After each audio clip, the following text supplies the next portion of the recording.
afternoon. Sorry for this little delay. So actually, to begin already about things, it's very nice to see nice familiar faces already. It was formerly known as GCA. And actually, in 2021, around in October 2021, we organized a symposium here in the AKTU. That symposium was focused on cultural landscape. And when I say we are talking about ICOMOS India, the largest international network of heritage experts. We at ICOMOS work towards furthering the agenda of conservation of all kind of heritage, tangible, intangible, and living. We intend to provide an open and inclusive forum for exchange of views and opinions on matters related to art, culture, and heritage. ICOMOS is also an advisory body to UNESCO matters. So all UNESCO matters or World Heritage matters and all international chapters about conservation is drafted by ICOMOS. So as a follow-up of that cultural landscape symposium, which happened in 2021 here in joint collaboration with AKTU, we thought that the cultural landscape symposium had a very wide focus. So we wanted to have a better focus and how to do it. So we started this Riverscape series. Rivers seem to be the most important focus and most important agenda to be taken up by the central zone. And ICOMOS Central Zone members together decided that yes, river is what we want to focus on. And we ended up having a Riverscape series, which ultimately led us to another beautiful partnership with WforW. WforW Foundation has been very active and has been working in water-related matters across policy, across projects, across consultancies for various international forums, part of TIS, part of NID, part of Wiki. So this has been, it was a very interesting collaboration we could find. WforW stands for Wednesdays.for.Water. So that's what we are working with here. And today is a Wednesday. So we decided every third Wednesday of the ongoing months, we will have focus on Riverscape. So ICOMOS India comes together with WforW to have an ICOMOS Riverscape series talk. The last talk we had was on folklore, origin myths, and stories around water. And it was, a lecture was given by Mr. Nishant Upadhyay, conservation architect. And today we have even more interesting event because we have this kind of a hybrid event. We are live. We are also together with you. And sorry, we are not live. We are going to record this and we are going to put it again on online platforms. So because there was some technical issue. So that's so that was the reason why we are having this kind of series all together. So I'm Nishant Upadhyay. I'm the Central Zone representative for ICOMOS India. And much before that, I'm an alumni of this college, and that means much more than anything else. So please take me as a peer, and in any case, if you have any other questions, I'm always approachable for that goes unsaid. And it has been definitely a pleasure to be here. I already thanked the host institution to have us here. Then as per the program, what we thought today was that how do we envision this program? We had a discussion with WforW, and we thought it would be very interesting to have 2 lectures followed by a panel discussion. So we thought, okay, and we kind of roped in Dr. Mansee Bal Bhargava, who is the head and the conceptualizer for WforW, who works with a very strong team behind her and very interesting individuals and a very wide network for water across the country and internationally.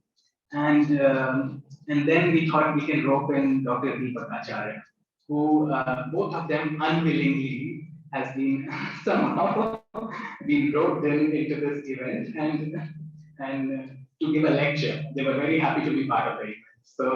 So and they are here for us to give a lecture. And to continue the program, I would like to tell that the next lecture will be To kick off the event, I would like to invite Dr. Deepak Acharya to talk about traditional knowledge and community-based natural resource management. To introduce Dr. Deepak, he holds a PhD in microbiology, followed by a postdoc in ethnobotany.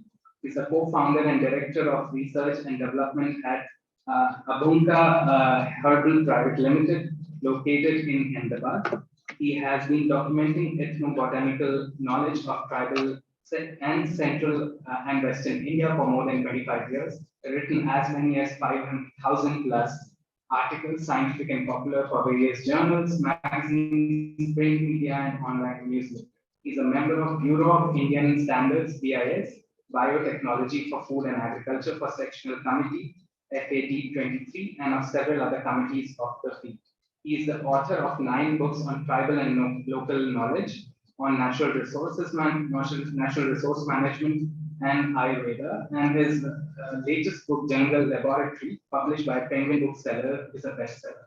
So I think if you guys have not checked out these books, you have to, because I think as architects and designers, which is mostly the audience at this point of time, we really need to get out of our built heritage box. We need to understand how to actually go do a beautiful survey, we understand local community, how to actually be receiving this knowledge. So if I may invite Dr. Deepak Acharya to come on podium and please deliver it. Thank you.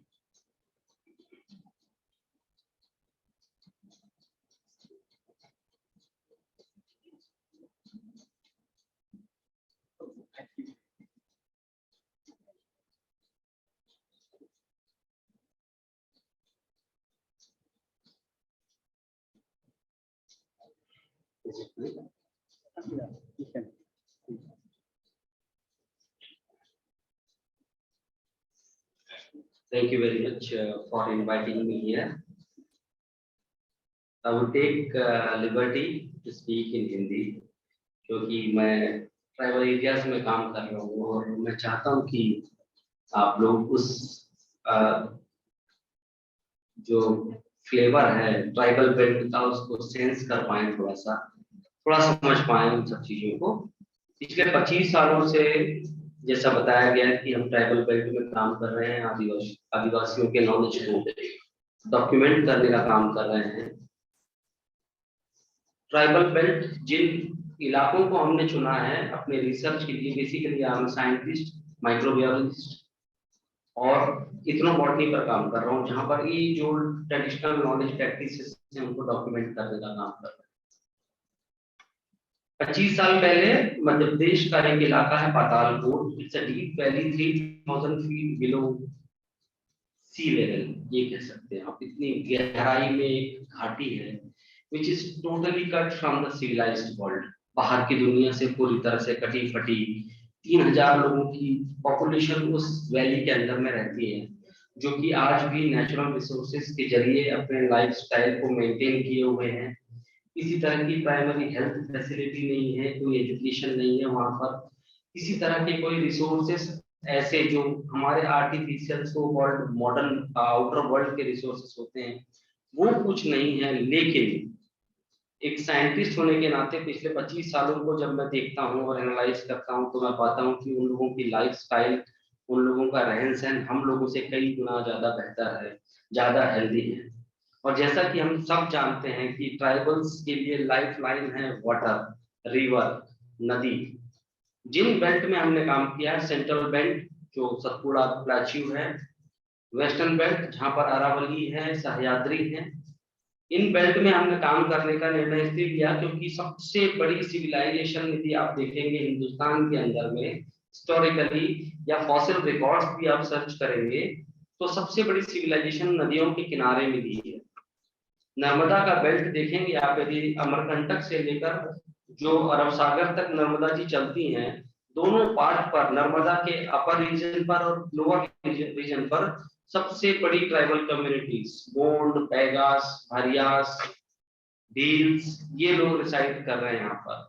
और culturally इतने rich हैं उन लोग कि आप सबसे ज्यादा वहां पर कल्चर का डिफरेंशिएट कर सकते हैं, देख सकते हैं छोटी छोटी चीजों में पानी की इंपॉर्टेंस, रिवर का इंपॉर्टेंस लिख सकते हैं। मैं थोड़ा सा ट्रेवल कराऊंगा आपको तीनों इलाकों में, जिन इलाकों में मैंने काम किया है, मध्य प्रदेश, राजस्थान और गुजरात, इन 25 सालों में उन इलाकों में जब मुझको पहली बार ऑफर किया गया है कि यहाँ पर आकर आप सबके बीच में कम्युनिकेट करना है, बात करनी है, तो मैंने सोचा था थोड़ी सी जर्नी कराऊंगा आपको अपने रिसर्च की, और कैसे काम कर रहे हैं और क्या क्या हमने ऑब्जर्व किया है, जो कि शायद जो आप किसी कमरे में बैठकर या क्लासरूम में बैठकर नहीं सीख सकते। जैसा आपको निशांत जी ने बताया है कि फील्ड पे निकलना कितना इम्पोर्टेंट है, डॉक्यूमेंट करना, एक्सप्लोर करना, चीजों को डायलॉग एस्टैब्लिश करना, खासतौर से इंडिजिनस कम्युनिटी के साथ में।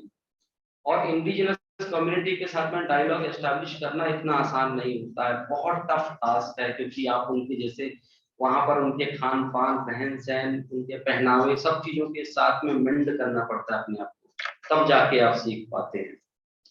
राजस्थान से एक रिवर निकलती है, एमपी और राजस्थान के साथ साथ में माही रिवर, जिससे आदिवासियों की गंगा कहा जाता है, और जाके वो गल्फ ऑफ कैम्बे में जाकर मिलती है। इस नदी के किनारे का आप देखेंगे जो पट्टा है, जो लोग इसलिए इसको कहते हैं गंगा, क्योंकि इतनी पवित्र मानी गई इस नदी को कि उनके कल्चर का इंटीग्रेटेड पार्ट है। बच्चों का जन्म होना है, मुंडन होना है, शादियां होनी है, यहाँ तक कि जब किसी की डेथ हो जाएगी तो वहां तक इस रिवर का इतना इम्पोर्टेंस है कि सारे काम, सारे कर्मकांड इन्हीं नदियों के किनारे, इसी नदी के किनारे होना है। ये राजस्थान, मध्य प्रदेश और गुजरात के किनारे से निकलती हुई पहुंच रही है गल्फ ऑफ कैम्बे के अंदर में। दूसरी एक नदी अब स्टार्ट हो रही है जो अमरकंटक से शुरू हो रही है, नर्मदा, और अरब सागर में जाकर मिल रही है। इस बेल्ट के अंदर आप देखेंगे नदियों के साथ में आदिवासियों का जुड़ाव, जो फॉसिल रिकॉर्ड्स मिलते हैं ह्यूमन सिविलाइजेशन के, भोपाल के आसपास के बेल्ट में, होशंगाबाद के आसपास के बेल्ट में, आपको पता चलेगा कि सबसे पहले ह्यूमन एस्टैब्लिशमेंट इस इलाके में हुआ था। और ये इतने रिच हैं, इतना रिच एरिया है फ्लोरल और फॉनल के दृष्टि से, यहाँ पर बहुत ज्यादा वैरायटी ऑफ वेजिटेशन यहाँ की, और यहाँ पर बहुत सारी variety of plant and animal species आपको देखने मिलेगी। यहाँ की बायोडाइवर्सिटी बहुत रिच है। एक पूरा कल्चर का एक बहुत बड़ा हिस्सा जो है इस नदी के किनारे आप देख पाएंगे। दक्षिण गुजरात की तरफ जब पहुंचते हैं आप इस नदी के सहारे, तो वहां पर आपको देखने मिलेगा कि वहां नदी के किनारे इसके साथ साथ में और कुछ सब रिवर्स और जुड़ते जाते हैं। इसके साथ में एक रिवर और आती है जो पूर्णा रिवर कहलाती है, जो दक्षिण गुजरात के डांग डिस्ट्रिक्ट में आती है। पूर्णा रिवर महाल फॉरेस्ट एरिया जो बेल्ट है वहां पर पूरा बम्बू फॉरेस्ट है, नदी के किनारे पूरा बम्बू फॉरेस्ट लगाया गया है। कल्चर में इसका इम्पोर्टेंस इतना है कि ये जो बम्बू फॉरेस्ट के पास से जो रिवर जा रही है, इसके पानी को इकट्ठा करा जाता है। जब बच्चे का जन्म होता है, अन्नप्राशन की जगह इस बम्बू फॉरेस्ट के पानी को, यहाँ पर बम्बू के जो रूट्स के पास में जो पानी डिपॉजिट होता है, जो वाटर डिपॉजिट होता है, उस वाटर को कलेक्ट करके लेकर आते हैं आदिवासी, और उस वाटर को बच्चे को फीड कराते हैं। बच्चा जब बड़ा होना शुरू होता है, जब अन्नप्राशन का कार्यक्रम आता है, तब भी इस बच्चे को वही वाटर दिया जाता है, बम्बू शूट के किनारे वाला। कुछ बम्बू शूट्स वहां से जो पानी के साथ में जुड़ रहे हैं, घुल रहे हैं, उनको भी इकट्ठा करके, क्रश करके, उसमें मिक्स करके as a medicine, as a tonic दिया जाता है। यही चीज चलती है, सिलसिला यही शादियों के दौर में है। शादियों में भी यही सब चीजें उनको पिलाई जाती, उसी नदी का पानी, उसी नर्मदा, उसी पूर्णा नदी का पानी इसी तरह से दिया जाता है। जब किसी की डेथ होती रहती है, जिस तरह हमारे शहरों में कहा जाता है कि गंगा पानी पिलाने की जरूरत आ गई है, उस समय भी उस पानी को पिलाया जाता है। और ये जो डांग डिस्ट्रिक्ट है, एज पर प्लानिंग कमीशन 2002 ICMR का एक रिपोर्ट भी बताता है कि यहाँ पर अब तक एक भी इंडिजिनस या लोकल कैंसर पेशेंट नहीं रिकॉर्ड किया गया, या ICMR की रिपोर्ट कहती है, जबकि इंडिया की टॉप 20 ट्राइबल डिस्ट्रिक्ट्स में से एक है। इसकी क्या वजह होगी? जब हम डॉक्यूमेंट कर रहे थे फील्ड पे, तो हमारा ऑब्जर्वेशन ये आया, जब बहुत सारे हर्बल लीडर्स के साथ में हम बातचीत कर रहे थे, तब हमें पता चला कि एक कल्चर का एक सबसे बड़ा हिस्सा जो है यहाँ की नदी, यहाँ का पानी, और उसके साथ में वो बम्बू का जो सो कॉल्ड डिकॉक्शन, एक्सट्रैक्ट या जो कुछ भी खाएं वो। तो इस पर बहुत सारी स्टडी करने लगे हम लोग, काफी सारी इसके ऊपर में रिसर्च पेपर्स हमने खंगालने शुरू करे। और बाद में फिर ये रियलाइज होता है कि नहीं, यहाँ पर इस पानी के अंदर में खासतौर से उस बेल्ट में जहाँ पर बम्बू का डेंस फॉरेस्ट लगा हुआ है, उस जगह के पानी में प्लस यहाँ के बम्बू के अंदर में एंटी कैंसरस सब्सटेंसेस मिले हैं। और जब निर्मा यूनिवर्सिटी ने एक फाइंडिंग करी, उसको निकाली और उसके ऊपर में स्टडी करके एक रिसर्च पेपर पब्लिश किया, तो पाया गया कि यहाँ के पानी में, यहाँ के बम्बू में, यहाँ के बम्बू शूट्स में एंटी कैंसरस सब्सटेंसेस मिलते हैं। तो आप देखेंगे कि जिन लोगों के पास में ये एज ओल्ड नॉलेज है, इन्हें नहीं पता था कि कोई एक स्टडी किसी एक जर्नल में छप रही है, पब्लिश हो रही है, क्या रिसर्च हो रही है, उन्हें वो नहीं पता। एक नॉलेज जो सदियों से ट्रेवल करता हुआ जनरेशन टू जनरेशन चले आ रहा है, एक सिस्टम का पार्ट बन चुका है, उसको उन लोगों ने उस लेगेसी को कैरी किया और हमारे सामने एक परिणाम दिखता है। छोटी छोटी चीजें हैं वो जोड़ के रखती है समाज के अंदर में। पानी एक इतना जबरदस्त जो रिवर है, जो पंच तत्व जो कहा जाता है, उसमें पानी का सबसे इंपॉर्टेंट रोल माना गया है ट्राइबल कम्युनिटीज के अंदर में। यदि हम माही रिवर के आसपास की बात कर रहे हैं तो हमें महानदी की भी बात करनी चाहिए छत्तीसगढ़ में, जहां पर कांकेर के पास जब ये रिवर निकलती है, या वहाँ के जो आदिवासी हैं, दुर्वा कम्युनिटी के जो लोग होते हैं, वो पता है शादी जब होती है तो अग्नि के फेरे नहीं लेते हैं, वो नदी के फेरे लेते हैं। वहां पर नदी की परिक्रमा करी जाती है। आज भी मध्य प्रदेश में नर्मदा परिक्रमा की एक बड़ी व्याख्या है, बहुत बड़ी उसकी बात करी गई है। उस बारे में कहा गया है कि यहाँ पर इसके परिक्रमा कर लेने मात्र से बहुत सारे पुण्य मिल जाते हैं। गंगा के, नर्मदा जी के दर्शन करने बस से, गंगा जी में डुबकी लगाने से, नर्मदा में दर्शन करने बस से बहुत सारा पुण्य मिलता है। ये है यहाँ के ट्राइबल कम्युनिटीज के साथ में को रिलेवेंट, एक एक एक इनके साथ में को एग्जिस्टेंस रिवर का, और उसके साथ में रिवर का इम्पोर्टेंस क्या है। बहुत सारे इंटरेस्टिंग फैक्ट्स मिलते हैं जब नदियों की बात करते हैं। जिस जगह पे मैंने काम करना शुरू किया पतालकोट में, जिस वैली की बात कर रहा हूँ, वहां पे 3 छोटी छोटी रिवर्स हैं नीचे, कुंदरू, दुधी और कुंदरू, दुधी, और एक नदी और है जिसका मैं नाम रिकॉल करना भूल रहा हूँ। वो 3 नदियां जो हैं, तीनों नदियों के किनारे जो ट्राइबल कम्युनिटी है, 2000 लोग जो आउटर वर्ल्ड से कट हैं, सोशल वर्ल्ड से कट हैं, वो 2000 लोग, उनकी पूरी दुनिया जो है इन तीनों नदियों के आसपास बीत रही है। और वो जो रिवर्स हैं जनरली मानसून रिवर्स हैं। जैसे ही समर टाइम आता है पानी लगभग खत्म होने लगता है, लेकिन क्या कंजर्वेशन प्रोसेस करते हैं, क्या उन लोग कोशिश करते हैं कि पानी को रिटेन करके रखा जाए, कैसे उन लोग वाटर को प्यूरिफाई करते हैं, ये भी आप जानेंगे। उनके नेचुरल मेथड्स जो हैं, कैसे नदियों को एक बायोलॉजिकल इंडिकेटर की तरह मानते हैं कि नदियों की ग्रोथ या नदियों में आ रही बाढ़ या नदियों के किनारे बने हुए कटावों को देखकर वो समझ जाते हैं कि आने वाला मौसम कैसे होगा। यदि नदियों के किनारे लगे हुए अर्जुन के वृक्ष होते हैं, सफेद छाल वाले बड़े बड़े पेड़ होते हैं, जिसे कहुआ भी कहा जाता है, अर्जुन के वृक्षों में दाग बन जाए इस बरसात के बाद में, तो आने वाला सीजन कहा जाता है कि सूखे वाला सीजन होगा। ये इंडिकेटर मिलता है हम लोगों को देखने के बाद में। तो और कहुए यानी जो अर्जुन के पेड़ हैं, ज्यादातर नदियों के किनारे ही मिलेंगे मध्य भारत के अंदर में।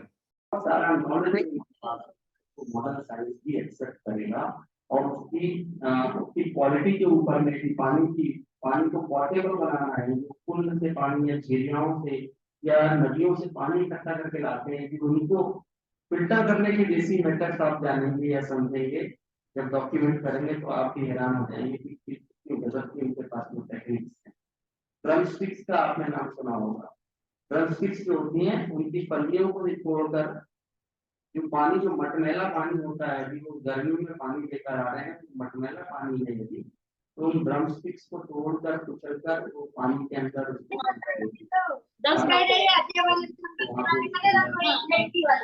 और उसके बाद में उस पानी को पीने योग्य माना जाता है। अब लैंडसेट में 2015 में एक रिसर्च पब्लिश होती है, और उस लैंडसेट में बताया जाता है कि मोरिंगा से ड्रम स्टिक कहा जाता है। मोरिंगा के जो हैवी प्रोटीन्स को पकड़ने के लिए इनमें आयंस होते हैं, और हैवी पार्टिकल्स को अपने तरफ खींचने के लिए इनके पास में कैपेसिटी होती है।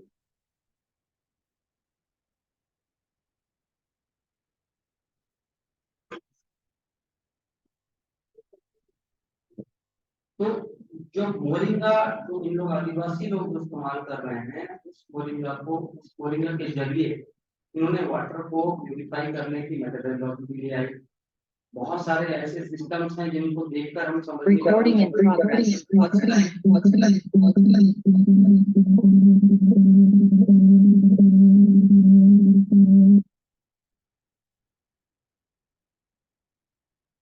पहली बार मैंने गाँव में 4 बजे गाँव की महिलाएं कटोरी में कुछ सामान लेकर जा रहे हैं, दही उनके पास कर्ड सुबह 4 बजे जाती हैं वो, और जो कुंड बना हुआ पानी का, जहाँ से पानी इकट्ठा करा जाता, उस कुंड में दही को डाल देती हैं हम लोग, और उसके बाद में 1 घंटे बाद जाकर उसका पानी इकट्ठा किया जाता पीने के लिए। ये लॉजिक मुझे समझ में नहीं आया कि जाने के बाद में उन लोग वहाँ पर जाकर दही कैसे मिला दे रहे हैं, उसमें पानी को घोल मिला देते हैं, मिक्स कर देते हैं, फिर 1 घंटे बाद उस पानी को इकट्ठा किया जाता है। ये ट्रेडिशनल नॉलेज है उनके पास में, जिन्होंने बताया मुझको। जब बात करी तो हमें पता चला दही मिलाने के बाद में जितने बैक्टीरिया हैं, जितने माइक्रोब्स हैं, दही के पार्टिकल्स हैवी होते हैं, जैसे सेटल हो जाते हैं बॉटम में जाके पानी के, तो सारे बैक्टीरिया जो हैं, जो माइक्रोब्स हैं, वो अट्रैक्ट होते हैं नीचे की तरफ, बॉटम की तरफ दही को कंज्यूम करने के लिए, और ऊपर के हिस्से का पानी साफ हो जाता है। निर्मली के सीड्स होते हैं, भूमिका जिसे कहा जाता है, प्लांट होता है, उसके सीड्स डाले जाते हैं। बहुत सारी ऐसी मेथड्स हैं जिनके जरिए ये पानी को प्यूरिफाई करने का काम करते हैं। ये सारे कल्चरल एस्पेक्ट्स आपको देखने मिलेंगे जब आप फील्ड पे जाएंगे। पानी के साथ में रिलेशन समझ में आएगा आपको आदिवासियों का। पानी के साथ में कितनी जबरदस्त बॉन्डिंग है, जहाँ आप शादियों से लेके उनके पैदा होने से लेकर शादियों तक पानी का रिलेवेंस देख रहे हैं। वहाँ पर और भी बहुत सारी चीजों में पानी का रिलेवेंस, वाटर का रिलेवेंस देखने को मिलता है। एक दो किस्से मैं बताना चाह रहा था पाताल को लेकर कि किस तरह से पानी को लेकर वहाँ पर एजुकेशन शुरू हुआ। वहाँ पर एक परियोजना लाई गई, पानी को डैम बनाने की परियोजना, और यहाँ पर लोगों ने, आदिवासियों ने अपना करना शुरू किया, उसको स्टॉप डैम न बनाया जाए वहाँ पर। ये हमारी समझ के बाहर था कि पानी को रोकने की, पानी की सुविधा दिलाने की जो सरकार की जो एफर्ट्स है, उनको रोकने के लिए, पानी बचाने की सरकार एफर्ट ले रही है, और ये लोग अपोज कर रहे हैं उनका। उनका ये मानना था कि जो स्टैग्नेंट वाटर है, वहाँ पर एक पर्टिकुलर वहाँ पर एल्गी उगाएगी, और उस एल्गी उगाने के कारण कुछ पर्टिकुलर प्लांट स्पीसीज सफर करने वाली वहाँ। और चूंकि वहाँ पर एक खास ब्लैक मैंगो की एक वैरायटी मिलती है उस इलाके में, यदि वहाँ पानी रोका गया तो वो पूरे के पूरे ट्रीज जो खराब हो जाएंगे। ये बहुत इनफॉर्मल सा उनका एक आंसर था, उनका एक अपोजिशन था। सिर्फ आम के पेड़ों को बचाने के लिए, वहाँ पानी को बैठे रहने देने के लिए उन लोगों ने एजुकेशन शुरू किया। लेकिन फिर भी वहाँ पर पानी रुका गया, एक छोटा सा डैम बनाया गया, और देखते 3 से 4 साल के अंदर में वहाँ पर एक पर्टिकुलर प्लांट और एल्गी जो है वो उगना शुरू हुई, पानी में वहाँ डिपोजिशन शुरू हुआ, और कुछ समय के अंदर में कम से कम 4 सालों के अंदर में हमने देखा है कम से कम 100 साल पुराने बड़े मैंगो ट्रीज जिनके काले आम में लगते हैं, उसमें से 3 ट्रीज जो है डाउन होते हैं। ये ट्रेडिशनल नॉलेज है, जो उनको पता है कहाँ क्या प्रॉब्लम है, बेसिकली उसकी इम्पोर्टेंस क्या है। भरतपुर बर्ड सेंचुरी की बात बता रहा हूँ मैं आपको। इस समय वहाँ पर पक्षियों का एक समय आने, एक समय वहाँ पर चारागाह था, वहाँ पर जानवरों को छोड़ा जाता था गाँव के लोगों से। जानवर चरते थे किनारे लेक के आसपास में। तो वहाँ पर लोगों ने अपोज किया कि टूरिज्म पर इम्पैक्ट पड़ रहा है, क्योंकि वो गाय भैंस दिखती हैं, बर्ड वाचिंग करनी है, और गाय भैंस दिखेंगी तो जो सीन जो देखना है, कैप्चर करना, वो अच्छा नहीं लगता है। तो सरकार ने अपनी टीम लेके आई, पॉलिसी लेके आई, उन्होंने बोला कि यहाँ पे गाय भैंसों का चराना बंद कर दिया जाए। और उसको चरागा हटा दिया गया वहां से। दूसरे साल ये हुआ कि वहां पर जो माइग्रेटरी बर्ड्स थे वो आने उनके नंबर्स कम होने शुरू हो गए उस लेक के पास ऑटोमेटिकली। तीसरे साल और कम हो गए और बहुत बड़ी एक पैनल बैठी डिस्कशन हुआ कि क्या पता करा जाए इसकी वजह क्या है। ये बर्ड्स आने बंद हो गए यहाँ पर। तो उन लोगों ने काफी सारी बड़ी हाई लेवल मीटिंग्स हुई, लेकिन इसका कंक्लूजन नहीं निकाल पाया कि माइग्रेटरी बर्ड्स का आना क्यों बंद हो गया यहाँ। जब हम लोगों की एक इनफॉर्मल मीटिंग हुई फॉरेस्ट ऑफिसर से, तो मुझसे किसी ने पूछा वहां पर कि क्या किया जा सकता है या क्या वजह होगी इसमें कि यहाँ अचानक से बर्ड्स आने बंद हो गए। यहाँ पर वाटर बॉडी के पास बर्ड्स नहीं दिख रहे हैं। तो हमने कहा हमें भी नहीं पता इस बारे में कि क्यों आना बंद हो गया, लेकिन इसका एक आंसर जरूर निकल सकता है कि गाँव के 5-6 बुजुर्ग बुलाइए, उनके साथ में बैठक कीजिए, उनके साथ में बातचीत करिए, आंसर निकल आएगा, शायद वो बता पाएंगे आप लोगों को। और हुआ भी वैसा ही। जब अगली मीटिंग हुई और अगली मीटिंग गांव के लोगों को बुलाया गया, बुजुर्गों को बुलाया गया, आदिवासियों को बुलाया गया और उनके साथ में बैठक करके पूछा गया कि क्या बात है पिछले 3-4 सालों से बर्ड्स आने बंद हो गए यहाँ पर। उन्होंने कहा साहब एक काम करिए, आप फिर से परमिट कर दीजिए गाय भैंस को चराने के लिए, अब बर्ड्स आने शुरू हो जाएंगे। तो ये लॉजिक मुझे समझ में नहीं आया कि ऐसे कैसे हो सकता है। बोला वो इसलिए हो सकता है क्योंकि अब जो है जब वो कैटल्स आते हैं और लेक के किनारे आते हैं, वो लेक के किनारे पानी की जो वेट सरफेस है वहां पर वो ग्रासेस उगाती हैं, उनको चर लेते हैं। उनको चर लेने से वो जगह पे लैंडिंग कर सकता है बर्ड आके। लेकिन यदि आपने चरना बंद कर दिया जाना वहां पर वो घास बड़ी होने लगेगी, बर्ड आएगा, बैठने की कोशिश करेगा, उसको सूटेबल प्लेस नहीं मिलेगा, वापस चला जाएगा। और यही हुआ था। छोटी बारीक चीजें हैं जिनको पकड़ लिया जाए वो बहुत उसके बहुत सारे सार्थक मायने हो सकते हैं। तो यही कैच पॉइंट है डॉक्यूमेंटेशन का। जब आप फील्ड में जाते हैं और डॉक्यूमेंटेशन करना शुरू करते हैं तो बहुत सारी बारीकियों को पकड़ना शुरू करते हैं कि ये ऐसा क्यों हो रहा है कि आप पानी इकट्ठा करके ला रहे हैं, नदी का पानी, और उठा के तांबे या कांसे के बर्तन में उठाकर उसको अपने घर के छज्जे पर रख दे रहे हैं 24 घंटे धूप में। अब हम सोचते हैं कि पानी वहां पे क्यों रख दिया, तो बता रहे हैं कि पूरी धूप लग जाएगी, उसके बाद में शाम के बाद में लायक हो जाएगा।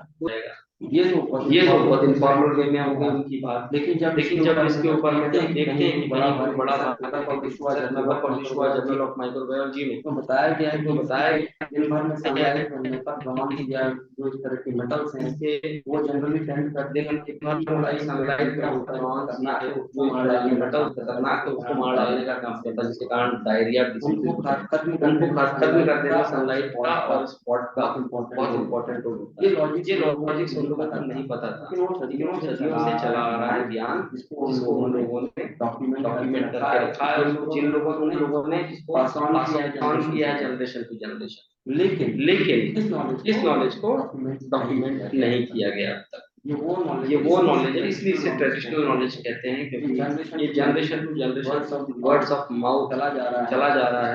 इसको डॉक्यूमेंटेशन का किसी ने काम नहीं किया है, और यही हम कोशिश कर रहे हैं पिछले कुछ सालों से इस नॉलेज को डॉक्यूमेंट किया जाए, ताकि ये आने वाली पीढ़ी के लिए छोटे शॉर्टकट टूल्स जो है ये बन जाए। बहुत सारे लाइफ को आपकी लाइफस्टाइल को ईज कर रहे हैं, ईज ऑफ लिविंग के लिए ये ट्रेडिशनल नॉलेज बहुत इंपॉर्टेंट। तो जहाँ तक हम बात कर रहे हैं कि रिवर के बात चल रही है, वाटर बॉडीज को लेकर बात चल रही है, इससे रिलेटेड जितना ट्रेडिशनल नॉलेज है आप फील्ड पर जाके देखेंगे आपको समझ में आएगा कि पानी कितना इम्पोर्टेंट, न सिर्फ पीने के लिए बल्कि हर एक चीज के लिए पानी उनके लिए इतना इम्पोर्टेंट है कि इसकी तैयारी, इवन आप रिवर की बात कर रहे हैं, आप इधर मानसून की तैयारी की बात कर रहे हैं या बारिश की बात कर रहे हैं, इसके लिए भी उनका इंतजार लंबा होता है। लेकिन हर एक चीज वो लोग पहले से प्रेडिक्ट कर लेते हैं, पहले से समझ जाते हैं, चाहे बायोलॉजिकल इंडिकेटर्स की बात हो या अलग अलग तरह की चीजों की बात हो, सारी चीजों को भांप लेते हैं। नदियों के कटाव की मैंने आपको बात बताई है। जनरली उनके जो घर होते हैं वो अपने घर ऐसे लोकेशन पे बनाएंगे जहाँ पर खासतौर से मैं पातालपुर जैसी जगहों की बात कर रहा हूँ, जहाँ से नदी जो है नजदीक में बहुत नजदीक में नदी के बहुत नजदीकी हिस्से पे इनके घर होंगे। एक दौर ऐसा आता है जब गर्मियों में पानी पूरी तरह से सूखने लगता है, अपने पशुओं को पानी की व्यवस्था नहीं मिल पाने के कारण क्या करते हैं, पूरे परिवार से जाते हैं नदियों के किनारे झोपड़ियां बनाकर। ये खानाबदोश वाली जिंदगी हम शहरी लोग नहीं कर सकते, जहाँ पे हमें पानी की जरूरत हो तो हम सिर्फ अपना देखेंगे, लेकिन हमारे पास पशु, हमारा 15 गाय भैंसे हैं, हम पानी की व्यवस्था नहीं हो पाने की स्थिति में पूरे पशुओं को लेकर अपना एक नया आशियाना बनाकर नदी के किनारे जाता है। और अगले 3-4 महीनों एक दो दिनों तक 3-4 महीनों तक उनके घर जो होते हैं बिल्कुल नदी के किनारे उस जगह के पास में होते हैं, जहाँ पर उनको पानी की व्यवस्था हो सके और उनके पशुओं के लिए पानी की व्यवस्था हो सके। तो आप लोग चूंकि इस फैकल्टी पे हैं, तो हम चाहते हैं और मैं चाहूंगा इस मौके पर ये डॉक्यूमेंटेशन का जो प्रोसेस है, ट्रेडिशनल नॉलेज डॉक्यूमेंटेशन का प्रोसेस है, इस टास्क को हाथ में लिया जा सकता है। बहुत चैलेंजिंग टास्क डॉक्यूमेंट करने की अब तक किसी ने इसको डॉक्यूमेंट करने की कोशिश नहीं करी है। आज के हिंदुस्तान के अंदर में कोई ऐसा लिटरेचर अवेलेबल नहीं है जहाँ पर ये जो प्रैक्टिसेस को डॉक्यूमेंट करके कहीं वाइंड अप किया गया हो या कहीं पे इकट्ठा किया गया हो।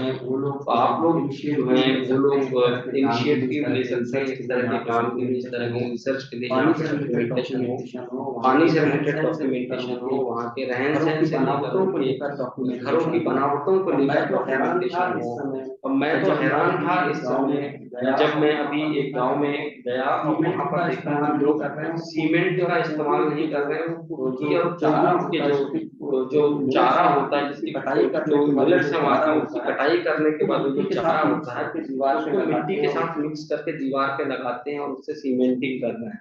और वो सीमेंटिंग इतनी जबरदस्त सीमेंटिंग हो रही है बिल्डिंग की कि उसको हथौड़ा मारने के बाद में भी टूट के नहीं गिरता। और ये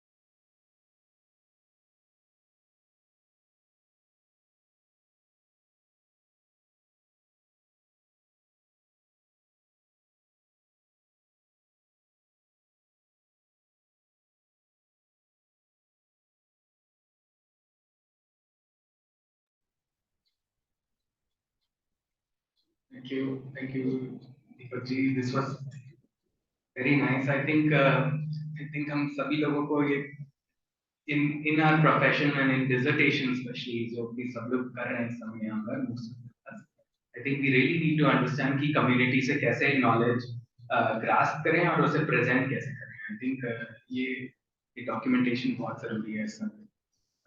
Without further ado, I would also like to invite the next speaker, who is Dr. Mansee Bal Bhargava. You have seen Dr. Mansee struggling with the technical component of the workshop event today, and so as a multitasker. Dr. Bhargava is a transdisciplinary learner of the built environment from sustainability and livability perspective that includes architecture design, development planning, management, governance. Her 25 years of entrepreneurship, research, and education focus has been on large-scale development with inclination towards ecological restoration. She has deep concerns on water management in India and is developing her understanding of that. She has her master's from SEPT University, MPhil from University of Cambridge, and PhD from Erasmus University of Rotterdam. The students need to know. She has received global scholarship with fellowship support from GATE India, Cambridge, Commonwealth, NAFEN, RAIN, Fulbright, Nehru, to name a few. So this is a rich portfolio of Dr. Bhargava, and I would like to invite her to talk about the water aspect in between.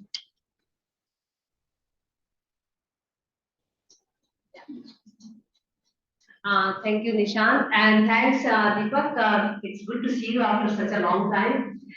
We were together in one panel on COVID in rural areas when we were sharing his thoughts.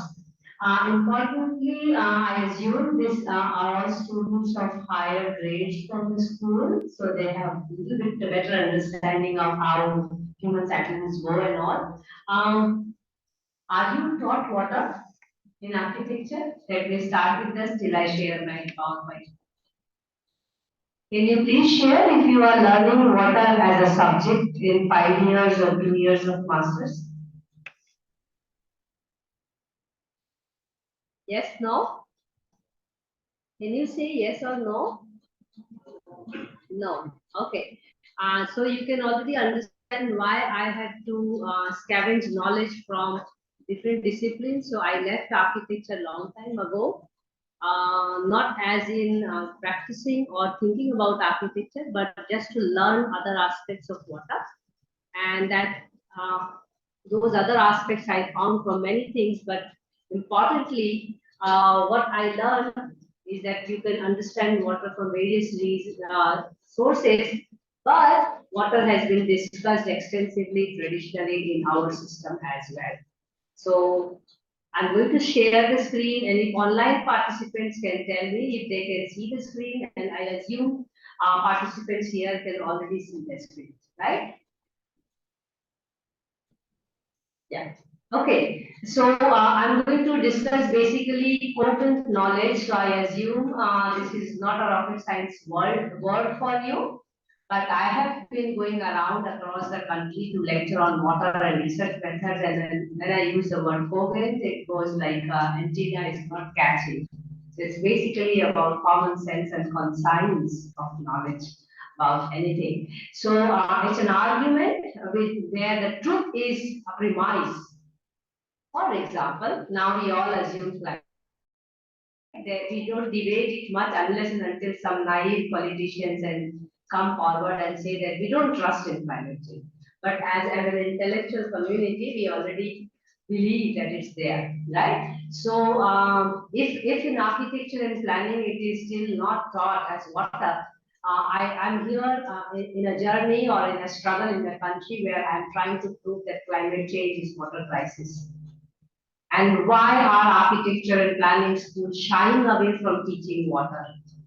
It is just a matter of 1 or 2 credits of course. So I have designed courses from 1 day to 1 year course on water, and I am not surprised that not a single school of architecture and planning in this country are willing to take those courses.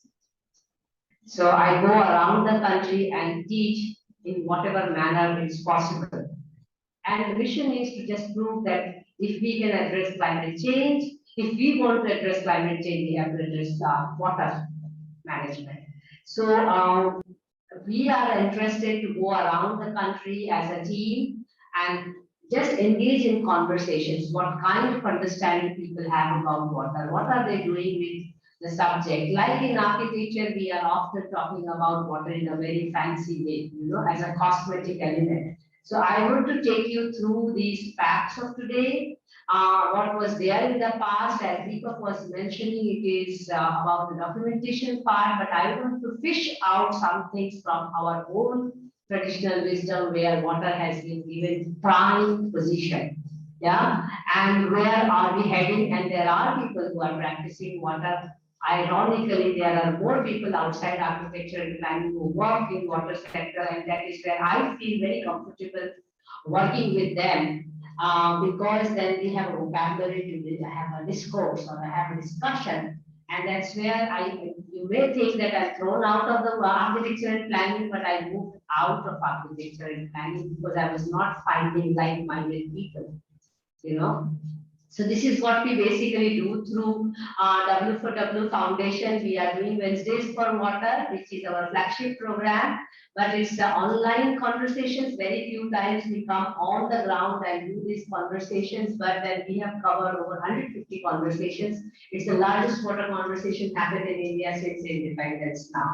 So we are really trying to engage with people to make water discourse everybody's business, because we strongly believe that conversation is the way towards conservation. So we do Monday Munching with Water, where we are focusing on Women for Water. We do Friday Waters, where we have water talkies, water thesis club, Next week is thesis club. Last week was, a book reading. We do water arts, where we get artists to talk about those. Focus on water. We even got Shyam Benegal sir to talk about his skills around water. So we are trying to really gather people of water interest and lead these conversations. So I'll just take you through what I have been learning so far with the facts, which is actually COVID knowledge, I call. Let us accept it. If we accept it, then we will agree to understand it. If we understand it, then and then only we are in a position to solve it. Do you learn climate change in architecture and planning? Yes. Then how do you leave water out of it? That's a question I have. I mean, it's a burning question for me. What do we address in climate change? Flood, drought is a result of architecture and planning. Nobody designed flood and drought than architects, planners, and civil engineers. Nobody, not any other profession.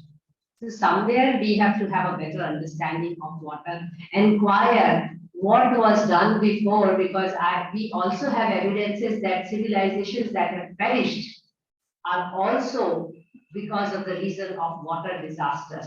So are we heading towards extinction? And that is not denied with the climate change discourse.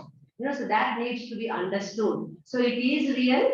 We cannot really escape from it. And it is also real that the heat of climate change, when I'm saying heat, it is a metaphorical word. It is felt through the water crisis, where be it flood, be it drought.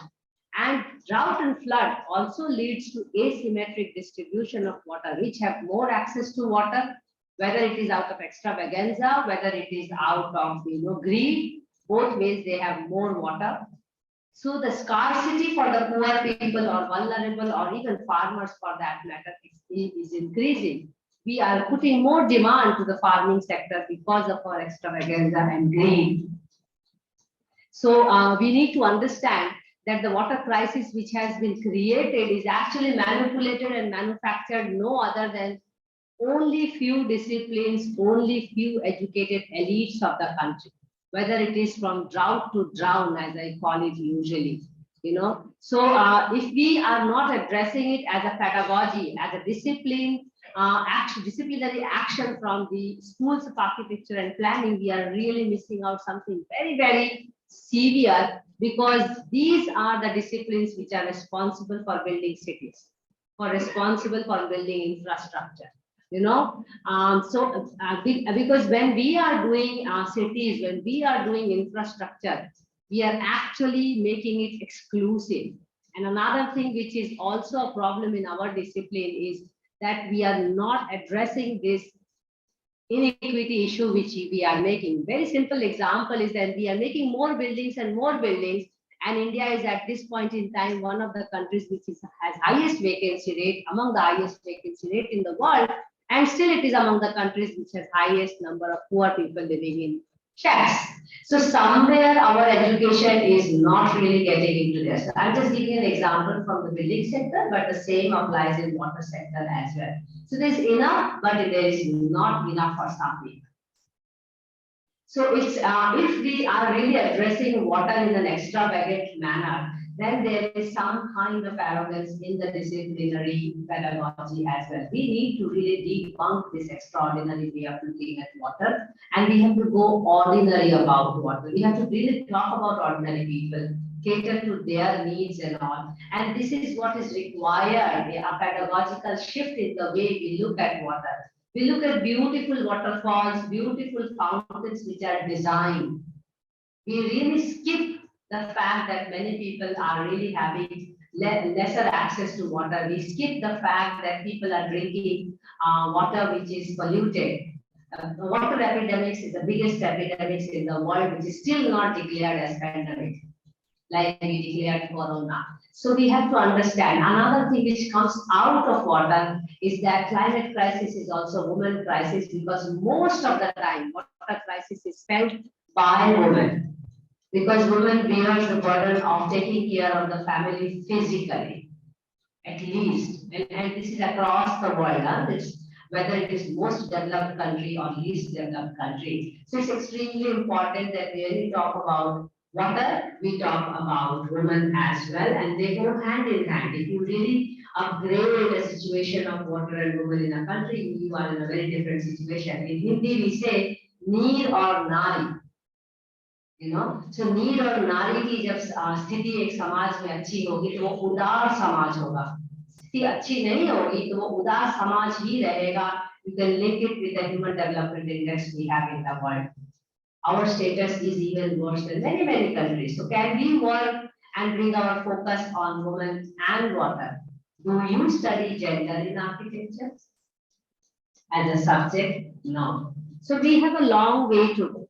And being privileged working with women and also heading the Water Resource Council of the country, I do realize that if we work on women, we work on water. If we want to work on water, we automatically get into key stakeholder as women. So that's like engendering water is extremely crucial because the main narrative around water is that we need to empower women so that they suffer less from the water sector.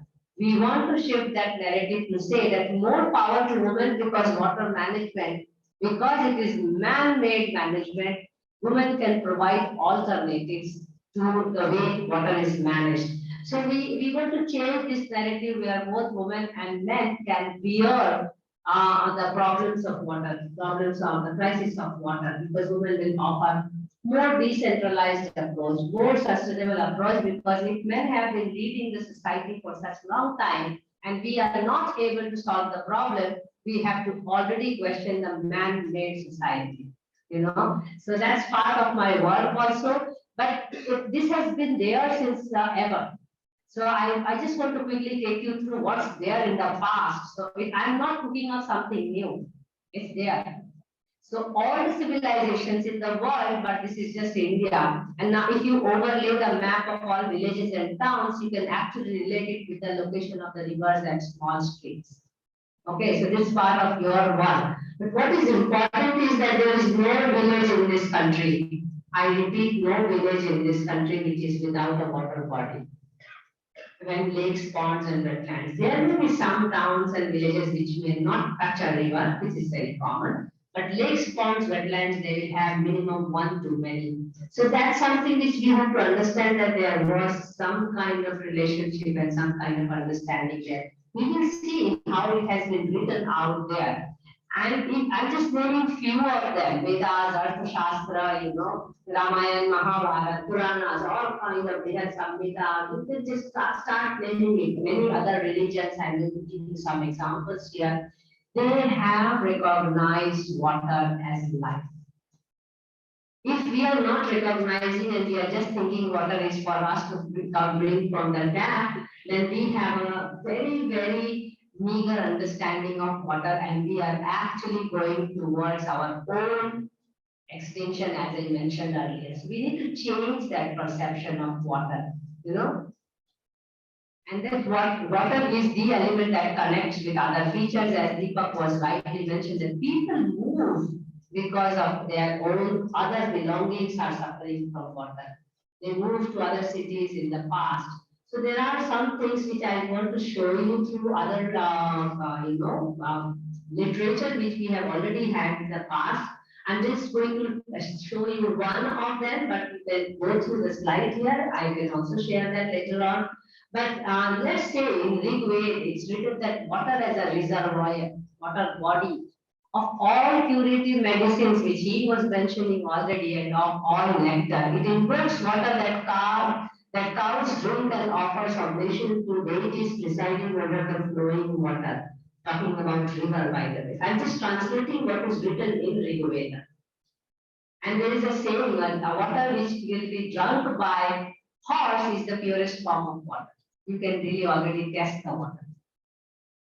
We are really having some problem today with Zoom, so I hope to finish before this part ends.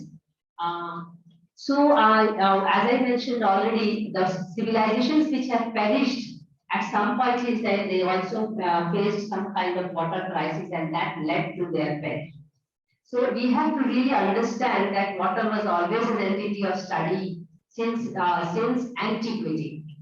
It's just that somewhere in between we started appropriating it and we started looking at it differently. We still study it. We studied dam, otherwise we could not have built it. We studied riverfront, otherwise we could not have built it. So we have studied water. We are studying it in different way. As a tool for exploitation than as a entity for living together, you know. I'm just giving example now here from Earth Veda, Earth in which we lie the sea, the river and other waters, in which food and cornfields have come to be, in which lives all that breathes and that moves, may she confer on us the finest of her yield. Written in not our language, which we can read today, but then these are all translated versions taken from other. Just giving a simple example, which a person whom you can relate to, life of Krishna. All the stories which you may have heard about Krishna is a metaphorically linked to the water, where he was growing up, where he was playing, what happened with Kalina, what happened with this and that, where he was singing song, playing with the cows. Everything was about water, and you go to Mathura and every pond has a story linked to Krishna. So you can actually build a story for your own PhD, masters or MPhil, life of Krishna and relevance of water. And there is also a saying that Krishna left Mathura because water was too polluted for his cows and him to live. You know, so these are stories which you have to link with. I'm just bringing some small things from Islam here. So I'm giving you a glimpse to say that there is an ocean of knowledge which is available, which is, at a fingertip now, which you can take as an in-depth study, even though our discipline is not offering it. But now with the promotion of traditional knowledge and wisdom and Center for Excellence across the country, for example, I went to IIT Kharagpur to give a lecture on traditional wisdom of water, where water is again not taught in the discipline where we are sitting here. So we can start this conversation. So we just giving an example from Quran. And you see the earth barren and lifeless, but when we pour down rain upon it, it stirs and swells and puts forth growth of every replenished kind. You know, so how water was really worshipped, I must say, how water was talked about. Just giving an example from Prophet's life himself, for ablutions, which is wudu, be abstemious in the use of water, even if we have a river at our disposal. Save water, conserve water, again from the Quran. You know, the whole idea of ablution comes from this whole philosophy. You know, so there are different religious scriptures, philosophical, spiritual scriptures where you can find. Just giving a line from Sikhism, Ape Jal Thal Sagar Sarwar. The translation is below. God is equated with water, land, sea, and moon. Moon is a wetland, basically. Thereby signifying the strong divine connect we have. So our gurus in the past have already understood the relevance of water because there was water crisis then also for some reasons, which I am not discussing today, but as I mentioned, the civilizations perished because of the water crisis. No other reason, you know.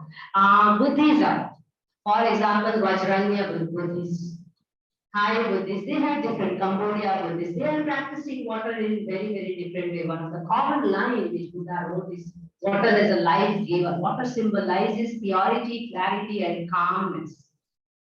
Again, from the scriptures, main scriptures.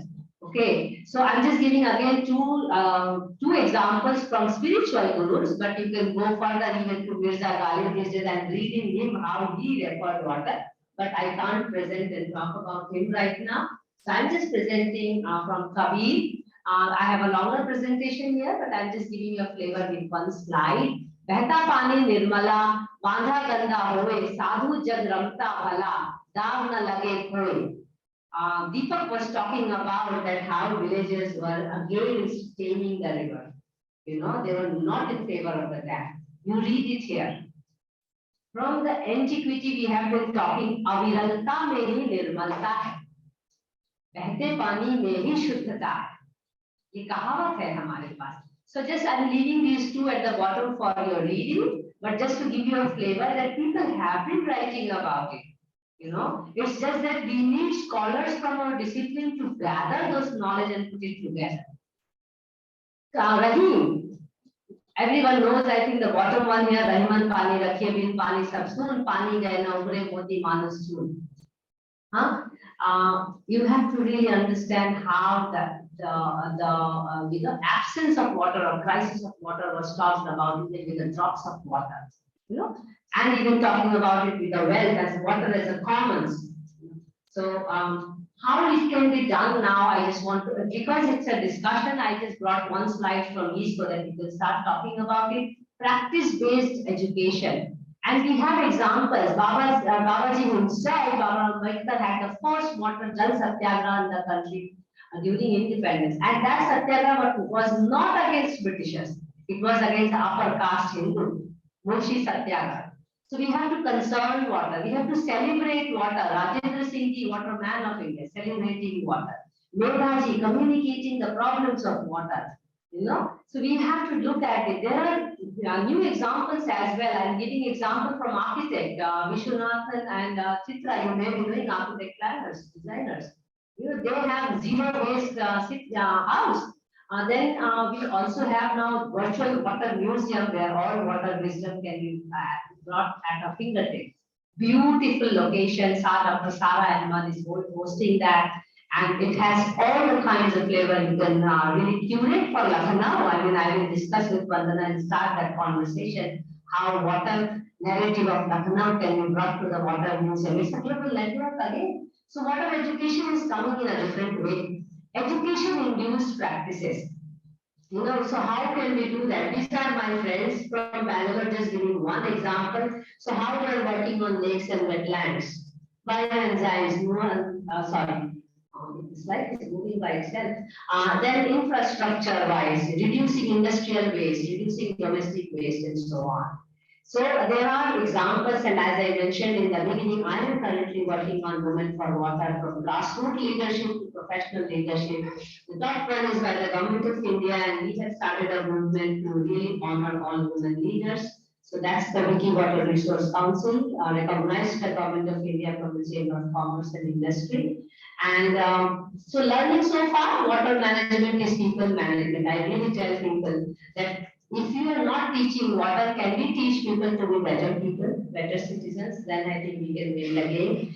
Because water distress is manipulated and manufactured. Water problem is patriarchal problem. It's a woman crisis as well.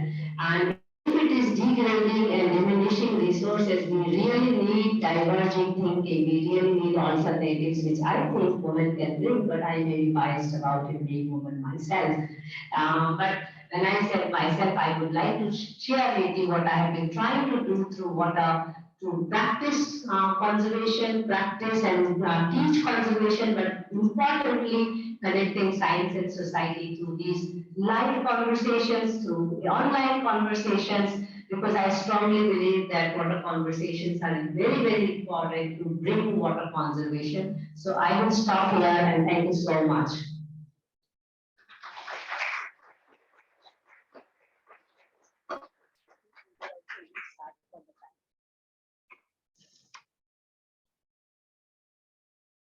Thank you, Dr. Bhargava. We'll just restart the Zoom again.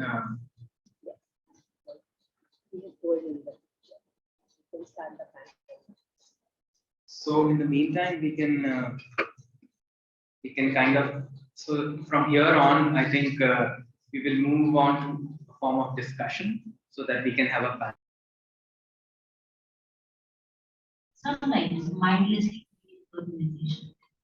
So learning from these traditional systems is one of the most commonsensical things we should be doing, which somehow for our blind infatuation of the West needs to, be reiterated and be thought of. Dr. Deepak Acharya talked about some wonderful things when he said that there are such small things about, spots on the trees and how the river is going to turn and how the water needs to be purified. And these are solutions that people have found over years and generations of living by, testing and trying. So they do it once, they think it works. These medicines and herbs are locally available. And since they are are in the small clusters themselves, they do not have too much of connect from the outside, and they find systems which are ingenuous systems and which are recorded by scientific scholarships also. So I would like to start with Dr. Deepak Acharya with the panel discussion. You have done a wonderful book, The General Level, and I just happened to see it. So it might be wonderful if you would be talking more about that book for our consumption. And I think for the students also, it becomes an imperative thing because this is something that is also largely a part of architecture and everyday life. So they need to keep seeing it when they are going around and possibly do research and practice in the same area. So Deepak, please tell us about it. So this is General Laboratory, which is recently been published by the new publisher. In 2 months published and bestseller. So it is basically a compilation of my 25 exclusive extensive years of the tribesmen of Madhya Pradesh, Rajasthan, and Gujarat. My work involves scouting, documentation, validation, and value addition to the indigenous knowledge. As you know, I am a scientist, I am a microbiologist. Whatever knowledge we document, we try to validate, we try to validate it, we try to do value addition to it, and try to bring it for the modern world. So that more and more people try to understand the wealth of India's own, knowledge.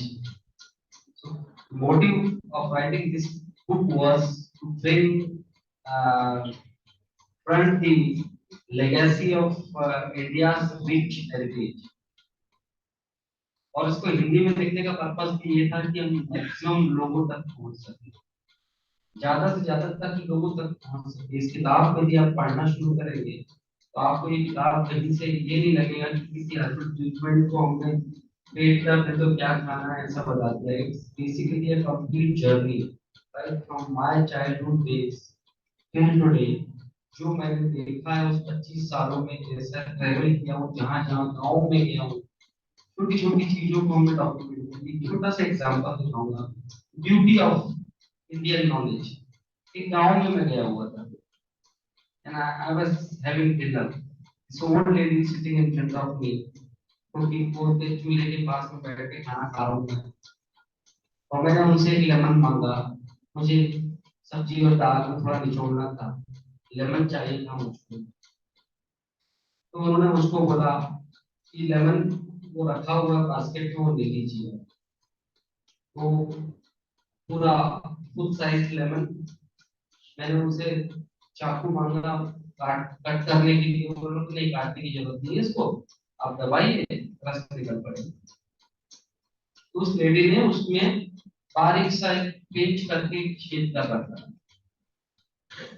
और उसको जब squeeze करेंगे तो 2-4 drop नीचे गिरते थे पानी, और इमीडिएटली उस लेमन को लेके वापस वही खाने के पास चूल्हे के पास में कटोरी में ऑयल रखा हुआ है और उसने ऑयल को फिंगर टिप डाल के ऑयल को वापस उसके सरफेस पे लगा दिया लेमन। यहाँ उसका लॉजिक देखिए, वेस्टेज बचाना उसको, प्लस उन्होंने उस छेद पर सील कर दिया उन्होंने ताकि कोई माइक्रोब्स पे अटैक नहीं करे। दूसरा, वो जो लेमन थे बड़े फ्रेश थे काफी दिनों से। मैंने मुझसे पूछा कि ये इतने फ्रेश कैसे हैं, कब तोड़ा इसको आप? तो कह रही 15 दिन हो गया इन लेमन्स को मैंने हार्वेस्ट किए।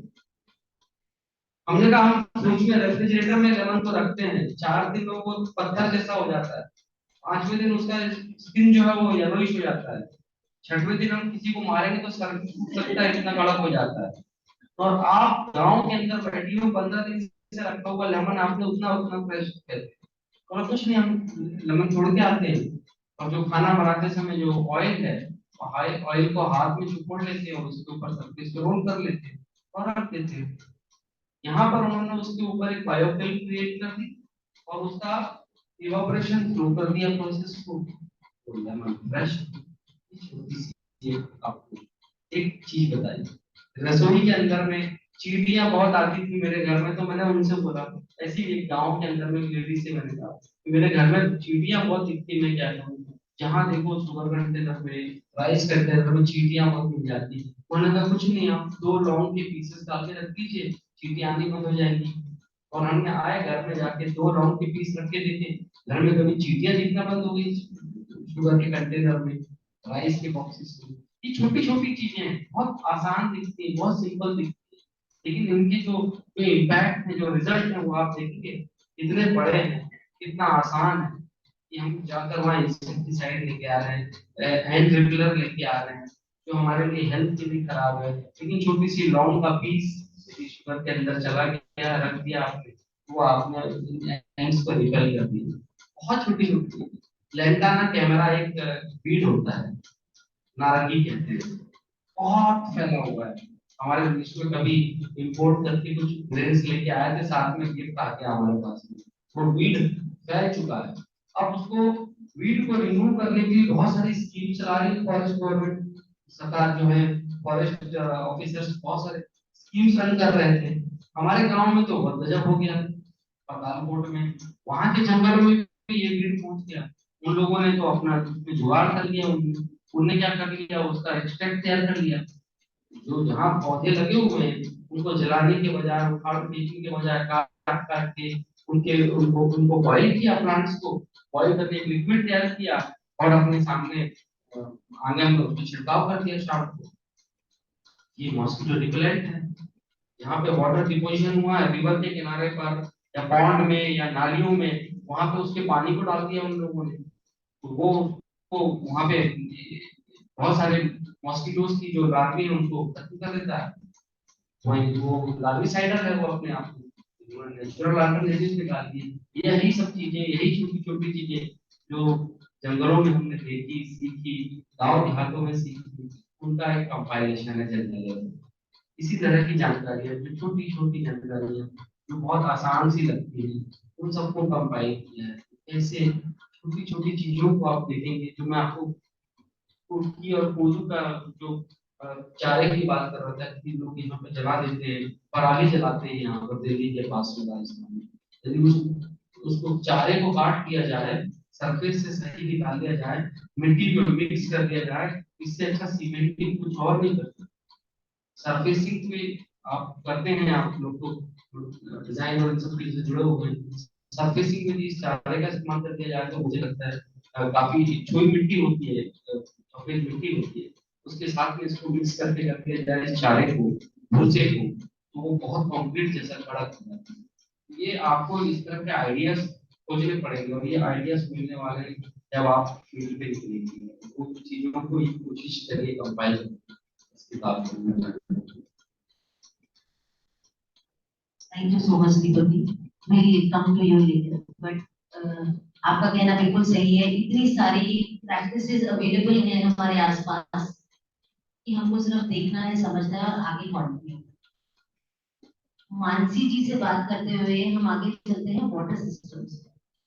It is very important that water needs to be seen, water needs to be conserved, and water needs to be recovered also, because बहुत सारी हमारी water bodies खत्म होती जा रही हैं। तो आपके you like to share an anecdote with us where you might tell us some type of a system जहां आपको लगता है कि वो community अभी भी उस water body से touch में है, और उनकी जो practices हैं, जो tangible practices हैं या जो intangible practices हैं, उस पे वो use कर रही हैं। Would you like to share an incident with us about? Thank you Ritu. Architectural planning में हम काफी फील्ड विजिट करते हैं, पर हम बहुत कम समय शायद ट्राइबल एरियाज में जाते हैं। आप, मैं खुद छत्तीसगढ़ में बॉर्न एंड ब्रॉट अप हूँ, तो जगदलपुर एरिया में जब हम जाएं, बस्तर में जाएं, तो हमको अभी भी देखने को मिलता है कि साफ पानी झरने से निकल रहा है और लोग इसको लेके पी रहे हैं। आप कई जगह माउंटेन्स में भी जाइए, हिमाचल के माउंटेन्स में भी, उत्तराखंड के माउंटेन्स में भी, तो वहाँ पे कम्युनिटी नेचुरल स्प्रिंग्स को अभी भी यूज करती है। तो कहीं ना कहीं हम जब सिटी बना रहे थे तो हमारा लैंड बेस्ड प्लानिंग था, जिसके कारण हमने वाटर को छोड़ के रखा, क्योंकि वाटर एक ओनरशिप सेंट्रल गवर्नमेंट के पास थी, सिटी गवर्नमेंट के पास नहीं थी। तो और जब हम ट्राइबल एरियाज का भी डेवलपमेंट करने जाते हैं तो हम ये प्रॉमिस लेके जाते हैं कि हम आपको पानी प्रोवाइड करेंगे। उनके पास पानी है, नर्मदा के क्लासिक एग्जाम्पल है, जहाँ नर्मदा के आसपास लोग अभी भी सीधा पानी लेके पीते हैं, तो वो पूरा प्रोसेस से जाता नहीं है। पर जब तक हम अपने वाटर मैप्स को समझेंगे नहीं, जब तक हम अपने वाटर साइकिल्स को जानेंगे नहीं, हम उनको रिस्पेक्ट नहीं कर पाएंगे। पर जब हम अपने छोटे कस्बों को देखते हैं, तो वहाँ जो पानी के स्रोत के पास रहते हैं, अगर हम मथुरा की ही बात करें, कृष्ण जी के लाइफ की बात करते हैं, तो वो जितने तालाबों का वर्णन है, उसमें से काफी तालाब आज भी है। उसमें काफी गांव वाले जो 100 साल की उम्र के हो रहे हैं, 90 ईयर्स के, आप उनसे बात करिए, वो कहते हैं 50 साल पहले तक हम उसी का पानी पीते थे, हम लोग खुद ही मेंटेन करते थे। तो कहीं ना कहीं हम वाटर पॉलिसी लिखने गए, तो तब हमने लोकल मैनेजमेंट प्रैक्टिसेस को तवज्जो नहीं दिया, हमने गवर्नेंस बाय गवर्नमेंट को तवज्जो दिया।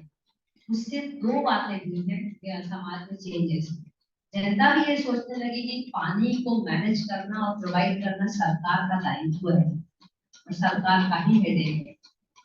सरकार भी यही सोचती है कि उन्हीं का प्रॉब्लम है, उन्हीं को मैनेज करना है, उन्हीं को प्रोवाइड करना है। तो पार्टनरशिप बिटवीन जनता एंड सरकार ये हो ही नहीं पाता, क्योंकि दोनों एक ही तरह से सोच रहे हैं, और वो जो सोच है वो कम्प्लीटली अलग है जो 100 साल पहले होता था।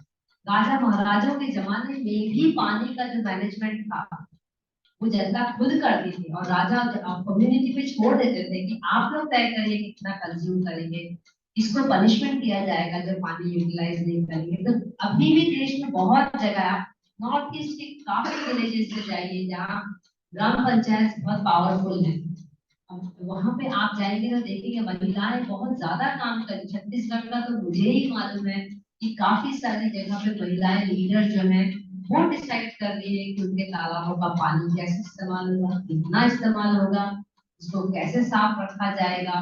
तो लीडर्स हैं अभी भी, और छोटे हैं, छोटे कस्बे या छोटे पॉपुलेशन है, जिसमें बहुत इम्पोर्टेंट कंपोनेंट ये आता है कि होमोजेनस कम्युनिटी, किसी सोचने वाली कम्युनिटी, शायद एक धर्म का भी पालन करते हुए, एक जैसे उनके भगवान भी होते हैं, उससे कम्युनिकेशन बहुत इजी हो जाता है कि हमको ये करना है मिलके। आज जो हम शहर में सफर करते हैं वो कि हम बातें नहीं करते, कॉन्वर्सेशन है ही नहीं। हम लोग एक जगह बैठ के ये नहीं बात कर सकते कि हमारा सिटी ब्यूटीफुल मूवमेंट ही हम नहीं कर पाए। आपके लखनऊ में जब गोमती रिवर फ्रंट हुआ, आपसे पूछा गया, मेरे अहमदाबाद में साबरमती रिवर फ्रंट हुआ, उससे पूछा गया, बाद में अब मैं हल्ला करती हूँ, पर हो गया तो हो गया। आप लोग हल्ला कर रहे हैं, आपको पसंद है, आपकी राय है उसके बारे में। तो स्मॉलर टाउन्स में जो है, स्मॉलर विलेजेस में है, अभी भी लोग मीटिंग्स में जाते हैं। ट्राइबल एरियाज में तो वही डिसाइड करते हैं आज भी। अब जब से हमारा पंचायती राज आया है उसमें तो और एम्पावर भी हुआ है। तो अगर आप लोग को वाकई कहीं ऐसा फील्ड वर्क करना हो तो मुझे बताना, मैं लेके जाऊंगी, मुझे बहुत अच्छा लगेगा। Thank you Mansi. You were absolutely right when you said that we left the ownership of water to somebody else. And when you wait for the government or any other people to provide for you, they might not be in sync with what you believe. In fact, हमारा country ऐसा है जहाँ राजा महाराजा प्याऊ बनवाते थे travellers के लिए, पीने के लिए। वहां पर अब हम बिस्लरी की बॉटल पर डिपेंड करते हैं, ये कितना unfortunate. I mean, it is, I think, very। And Jodhpur जैसा सिटी अगर आप देखें तो वहां पर रिजर्वॉयर्स बने, because it's a rocky plain और टेरेन भी था, तो उन्होंने जगह जगह पर वाटर कलेक्शन रिजर्वॉयर्स बनाए थे और वो ड्रेनेज सिस्टम कनेक्टेड था। But then piping came into place, और अब पाइपिंग की वजह से वहां वाटर शॉर्टेज है, जबकि रिजर्वॉयर्स की वजह से कभी शॉर्टेज नहीं है। तो I think of course we need to definitely get back to these systems and understand what people want and what works for them instead of making standard schemes. But अगर हम water की relevance देखें cultural context में, cultural landscape, तो significance बहुत ज्यादा है और कनेक्शन भी बहुत ज्यादा है। So I like to now ask my next question from Vandana, where because the research also lies in where she's talking about the connect between the existing cultural landscape and the community and the people. So maybe she'd like to share some experience of how that connect is there, and also talk about how that connect needs to be maintained and further strengthened.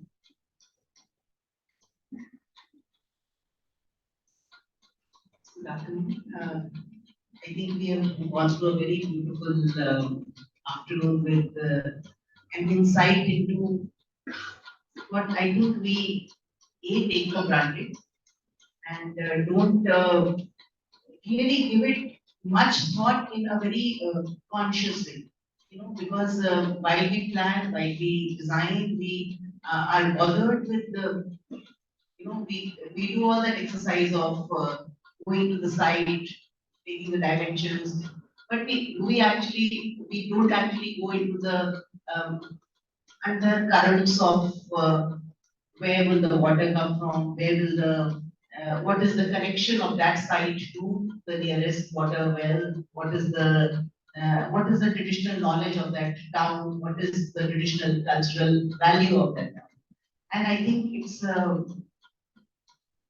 direction that architecture and planning took at some time, and that's how we are going. So I grew up in Chandigarh, which is an a new town which was made by man, and my only connection to water was the Sukna Lake, which was there. It, artificially by the museum, it was collecting all the rivulets which actually flew down from the lower Himalayan area, and so my only connection, or I think the first kind of conscious attitude towards water was when I was in college, and everybody said that Sukna is dying now because so much silt has come down over the years, and because it's a contained water body, the water flows very less, and if it does, during the rainy season there was an outlet, but still the silt would stay back, so it was getting the water was getting lesser and lesser in the reservoir.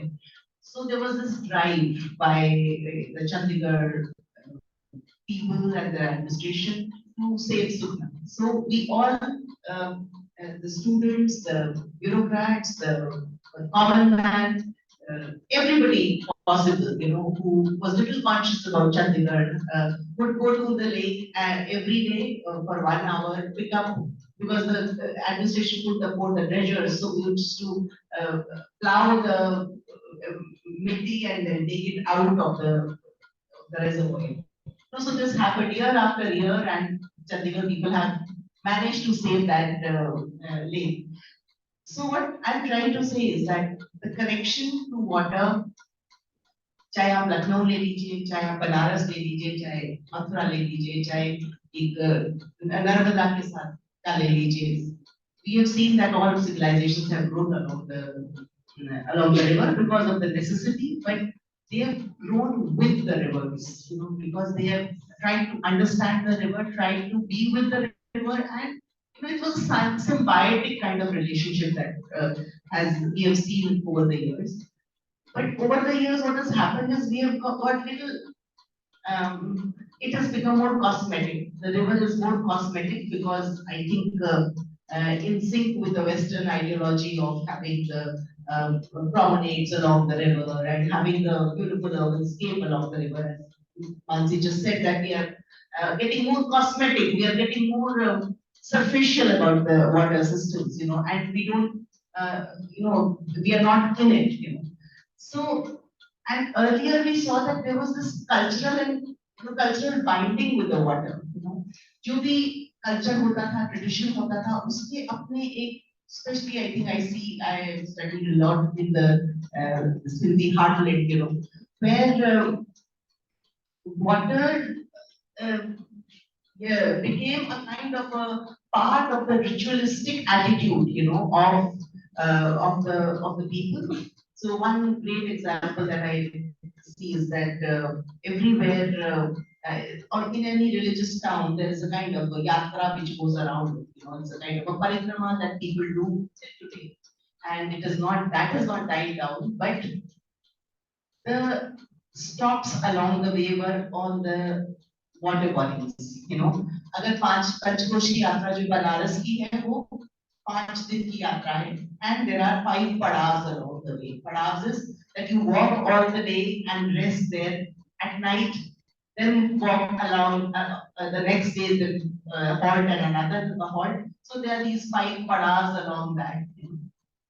And the first one is Kalameshwar, it's a beautiful temple and a huge, under a huge tree, and there is a huge pond. Pond को नहीं कहूँगी, बहुत बड़ा एक सरोवर type वहाँ बना हुआ, पक्का बना हुआ है, उसमें steps हैं, and it was part of the ritualistic attitude, and it was part of, so it was kept alive, I think, because of that ritual, because of that, and ऐसा नहीं कि उसको everyday की काम में नहीं लेते थे. Women used to take water from there to drink, and maybe they used to have a bath also there. So it was kind of a water body that functioned. So this was not the, so padavs had, so there are 5 padavs there. There are 4 of them have beautiful sarovars, and one is on the river Varuna. Okay, so that has ghats again, where the rituals occur there. But apart from that, so this is a yatra around Kashi. It defines Kashi. It's a kind of a cosmogram. Cosmogram is a kind of a mind map which was made, which was part of the system of the, what is it called, the mandala. So it was all laid out like that. The Kashi iske andar. Okay, this is a place called Madhyameshwar. Usuno make circle khija. So this is the Panchkoshi, and this is Madhyameshwar, and this is Kashi. And then Kashi mein agar aap, if you go, then you, if you die in Kashi, you attain most. It's a city of Shiva, and a lot of was mythology, and the mythology is ingrained with the tradition and everything. It's like kind of really mixed with each other. And having read so much, I kind of have started believing the mythology as the truth also. Because it's so much, the mythology is so much ingrained with the physical features of that place, and the kunds, which she says that Krishna's kunds are still there. Similarly, यहाँ पर भी kunds हैं जो हमारे 2000 साल पहले हमारे पुराणों में लिखे गए थे. So they are still there. So you kind of believe in the continuity of that whole thing. And what I'm trying to say that in this water-based ecology, so अगर आप साथ में चल रहे हैं, तो there are 108 temples, small and big, along the way, which you pay the obeisance to. Okay, so those 108 temples are still there. That continuity over 2000 years or more is still there. And along with them, every temple has at least a well, a small pond, a small kind of a place to pay or obeisance to. So it's a kind of a mini world of wonder, that how the water systems are connected along the way, and they become part of it. So my theory is that Panchkoshi is dying because the water has already died. So in fact, we had presented a project to DST, like how we can learn about the subterranean water systems and understand the water systems and revive them. And then maybe the whole thing will come alive again. Abhi bahut, it is becoming an artificial thing. People go in cars, and some people go on foot also, but it is getting lesser and lesser intrinsically faithful to the cause, faithful to the idea of that Panchkoshi. So that is what I'm saying, that in our Hindu and this Hindi heartbeat, there are water is somehow so ingrained with the cultural systems, that now they've stopped drinking from there, they've stopped bathing there. As a result, it's because it might be a vicious circle, and now it's not connected to the outflow or the inflow, but there's something because of pollution, because of whatever. But we have to actually look at it again and make it part of that system again. Thank you, Vandana, and you're so right when you say that all these rituals and religions have a very scientific premise. They started from responding to nature, and that is why probably we worship our rivers. Because जब हम उनकी पूजा करेंगे तो हम उसमें कुछ डालेंगे नहीं, and फिर हम उसे पी भी पाएंगे. So वो सारे rituals के part हो गए. अगर हम देखें इनफैक्ट अर्थशास्त्र में चाणक्य ने भी लिखा है कि राजा का क्या कर्तव्य है, किसका क्या कर्तव्य है, उसमें उन्होंने सिटी प्लान पर भी लिखा. कि कौन कितने कुंड बनवाएगा, कौन कितने कुएं बनवाएगा, फ्लोरा और फौना को कैसे रिस्पॉन्ड किया जाएगा. So all these systems have been very scientific, and I think over time we started understanding that as religion and culture.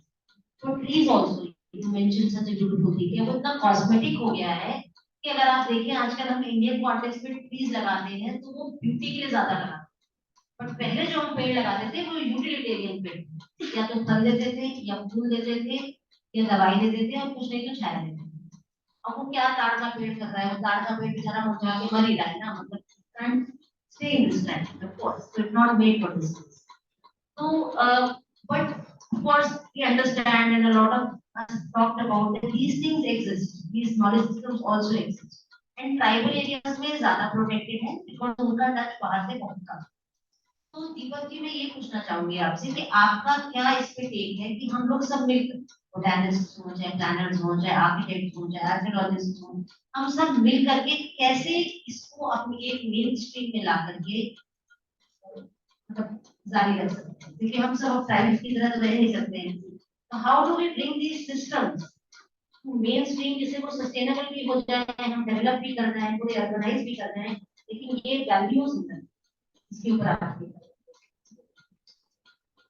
जी, ये क्वेश्चन अक्सर पूछा जाता है मुझसे कि क्या ट्राइबल से हैंडल किया जाए, या उनको शहरी होने का हक नहीं है क्या, या उनको अच्छा एजुकेशन कंप्यूटर नहीं मिलते क्या उनको, या जिंदगी में लट्टू और वो लट्टू खेलते रहे उनको. तो ये क्वेश्चन हमेशा पूछा जाता है. सर मुझे क्या टूरिज्म को लेकर मेरा ऑब्जर्वेशन रहता है, मैं हमेशा चाहता हूँ कि इस तरह का रैंडम टूरिज्म नहीं होना चाहिए, मैं अपोज करता हूँ. मेरा ये मानना है कि एक होता है डेवलपमेंट और एक होता है ट्रांसफॉर्मेशन. तो डेवलपमेंट होना जरूरी है, वो होना जरूरी है, ट्रांसफॉर्मेशन ना हो. उनके कल्चर, उनके रिचुअल्स, उनके जो सिस्टम है उसको आप बदले. यदि आप टूरिज्म के नाम पर यदि वहां लोगों को लाना शुरू करते हैं किसी एक पर्टिकुलर एरिया में या किसी एक जगह पर टूरिज्म को प्रमोट करते हैं, तो बहुत बड़ा थ्रेट हो सकता है वहां पर उनके कल्चरल ट्रांसफॉर्मेशन का.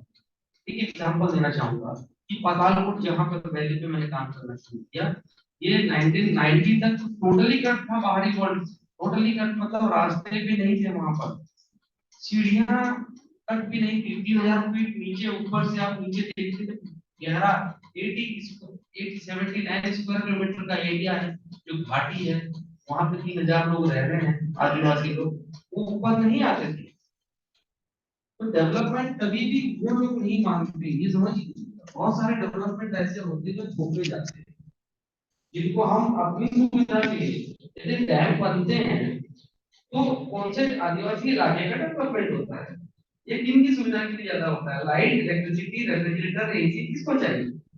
उनको चाहिए या हमें चाहिए? हम बहुत सारी चीजों को थोपते हैं.